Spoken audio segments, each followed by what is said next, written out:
Bonjour, j'espère que tu vas bien. Ça fait un moment que j'ai pas posté, disons 4 5 jours.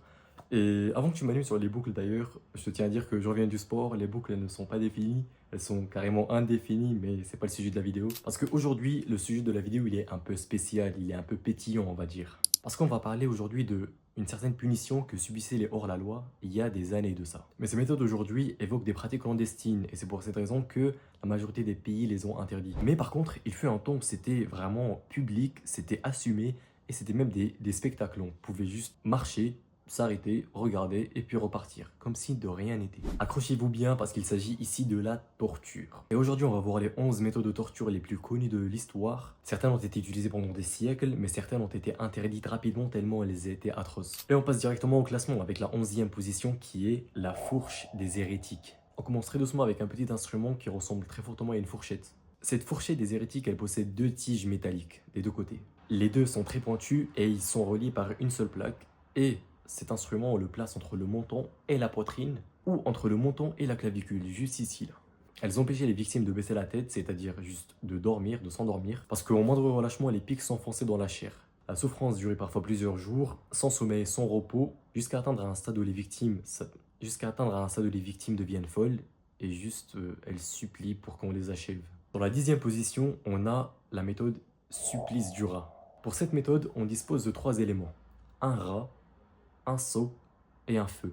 La technique était utilisée dans l'Europe médiévale, mais aussi sous la dictature chilienne jusqu'en année 1970. On posait le seau avec le rat à l'intérieur sur le ventre du prisonnier, après on le chauffait. Ce qui faisait que le rat paniqué creusait de toutes ses forces dans la zone où c'est le plumeau, c'est-à-dire la peau du prisonnier. Ce qui faisait que la victime rendait l'âme en étant transpercée et en ayant des organes vitaux rongés par la bête. C'était une sorte de torture à la fois physique et psychologique, et si par miracle le condamné venait à s'en sortir, il aurait du mal à survivre plus longtemps avec des organes qui sont juste endommagés comme ça. Dans la 9e position, on a le chevalet.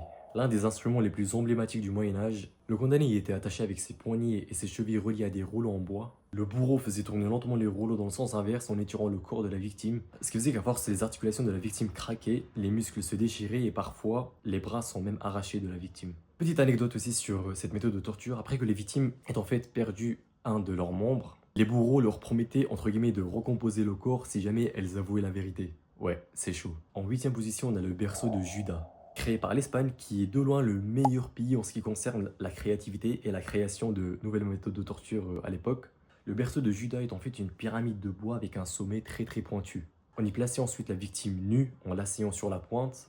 Je vous laisse un peu imaginer la scène. Faut savoir, ici on a juste à attacher la victime et seule la gravité et le temps font le taf en fait. Le poids du corps et la gravité faisaient lentement pénétrer la structure dans le corps de la personne par vous savez quoi. Et comme si ce n'était pas assez douloureux comme ça, le bois était couvert des fois de sel pour juste augmenter les dégâts. Ainsi, certains détenus étaient retenus des heures voire des jours. Bref, c'est rien qu'imaginer la scène, c'est horrible. Et en 7e position, on a la poire d'angoisse. Cet instrument avait son nom particulièrement parce qu'il ressemblait fortement à une poire. Et cet instrument se plaçait soit à l'intérieur des sorcières, soit dans la bouche des blasphémateurs. Il faut savoir que les blasphémateurs à l'époque c'était ceux qui s'opposaient tout simplement à la religion et à l'église. Une fois placé à l'intérieur, un mécanisme à vis permettait d'écarter la poire à l'intérieur, c'est-à-dire que la poire, elle avait comme des sortes de pétales et ça faisait comme ça à l'intérieur. Ce qui permettait de déchirer la chair, briser les dents, mais pas que de toute façon exploser la tête, ou éclater les parois internes. Bref, les chances de survie étaient minimes. En 6e position, on a la méthode de la scie. Encore un chef-d'œuvre de cruauté simple, mais horrible. La victime était suspendue à l'envers, mais pas pour faire joli, mais juste pour que le sang puisse circuler jusqu'au cerveau et pour que on garde la victime dans un état de conscience le maximum de temps possible, pour qu'elle souffre le maximum possible. Ensuite, qu'est-ce qu'on faisait? On commençait par la scier à partir de l'entrejambe et en descendant jusqu'à la tête. Et le processus durait longtemps, c'est-à-dire une trentaine de minutes, mais la majorité des victimes lâchaient leur dernier souffle à partir de la cage thoracique. Dans la 5e position, on a la méthode écartement à chevalet. Une méthode qui mélange violence et force brute. La victime était attachée par ses mains et par ses pieds à des chevaux, 4 chevaux au total. À un signal précis, les chevaux tireraient la victime dans 4 directions opposées, ce qui signifiait que, à la fin, le corps était arraché et disloqué. En France, c'est ce qui était arrivé en 1610 à François Ravillac, qui était un régicide français, ce qui signifiait à l'époque qu'il était impliqué directement, je pense, dans la mort d'un roi, ou dans le meurtre d'un roi tout simplement. Petite parenthèse, lors de sa punition à l'époque, ses tendons étaient tellement solides que les bourreaux ont dû sélectionner ses muscles et ses tendons juste avec un couteau. Je pense que ça devait faire très très mal. puisque Ravaillac a mis plus d'1 heure à mourir. En quatrième position, on a le taureau d'airain.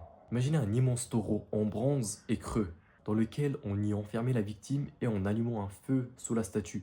Les cris étaient canalisés en un système acoustique, c'est-à-dire que le taureau était tout fermé de tous les côtés, mais il y avait un système d'échappatoire, c'est là où on entendait les cris de la victime, où ses hurlements et son agonie ressemblaient justement à des cris de bête. L'inventeur de cet appareil s'appelait Périos et fut justement le premier à l'essayer, c'est-à-dire l'inventeur de cet appareil s'appelle Périos et fut justement le premier à l'avoir essayé, puisque le tyran Phalaris à l'époque l'avait juste jeté dans son instrument pour l'essayer sur lui. C'est ouf comment la cruauté régnait à l'époque. En troisième position, on a le Hanged, Drowned and Quartered.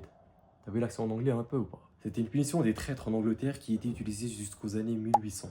On vous traînait jusqu'à l'échafaud, vous étiez pendu jusqu'à suffoquer mais pas mourir, puis vos parties privées sont sélectionnées, c'est-à-dire coupées, vous étiez vidé de vos organes qui étaient d'ailleurs juste brûlés devant vous. Enfin, décapité, votre corps coupé en 4 morceaux, exposé publiquement. Je pense sincèrement que les personnes qui s'arrêtaient pour regarder ce genre de spectacle étaient juste des personnes psychopathes au fond d'eux, on va pas se mentir. En deuxième position, on a le scaphisme, et préparez-vous, celui-là il dégoûte. Le condamné était enfermé dans une boîte, on laissait ses mains et ses pieds dépassés, il était nourri au miel et au lait, et je ne sais même pas pourquoi d'ailleurs, il faisait ses besoins dans cette même boîte. L'accumulation des excréments de la victime attirait les vers et les larves, ce qui faisait que ces insectes grignotaient la victime alors qu'elle était encore vivante. Ils entraient dans son corps, pondaient, rongeaient, bref, la totale. Certaines victimes étaient jusqu'à 17 jours avant de rendre l'âme, et c'est vraiment atroce cette façon de mourir. Enfin, on arrive à la méthode qui s'appelle l'opale, qui était une longue tige acérée, parfois chauffée et introduite dans les parties intimes de la personne. Les bourreaux s'assuraient qu'elle évite les organes vitaux pour que la personne reste vivante le plus longtemps possible, pour qu'elle puisse souffrir le plus longtemps possible. Ce processus pouvait durer des heures, voire des jours. Les victimes finissaient par rendre leur âme par agonie lente, tellement la méthode était douloureuse. Bref, on arrive maintenant à la fin de la vidéo, j'espère qu'elle vous a plu, même si certains, je pense, ont dû quitter la vidéo avant tellement elles étaient sensibles. Après, je comprends, hein, parce que cette vidéo réunissait les 11 pires moyens de torture que l'humain a pu inventer dans l'histoire. Et je trouve ça quand même ouf, le fait que à l'époque, il existait des métiers de bourreaux, c'est-à-dire des métiers qui étaient destinés juste à torturer l'être humain. Parce que, en fait, j'arrive pas à comprendre qu'il y ait des personnes qui peuvent faire ça. Mais je pense que c'est juste des psychopathes, hein, honnêtement, on va pas se mentir encore une fois. Mais bon, si tu es arrivé jusqu'ici, je te remercie. Et n'hésite pas à me poser des questions si jamais t'en as, par exemple. Si c'est des questions précises, j'ai mon Instagram qui s'affiche à la fin de la vidéo. Si jamais tu veux que je parle de sujets précis que tu aimerais que j'aborde dans ma chaîne, n'hésite pas à m'écrire en commentaire et on se retrouve à la prochaine vidéo. Prends soin de toi. Salam alaikum. Ciao.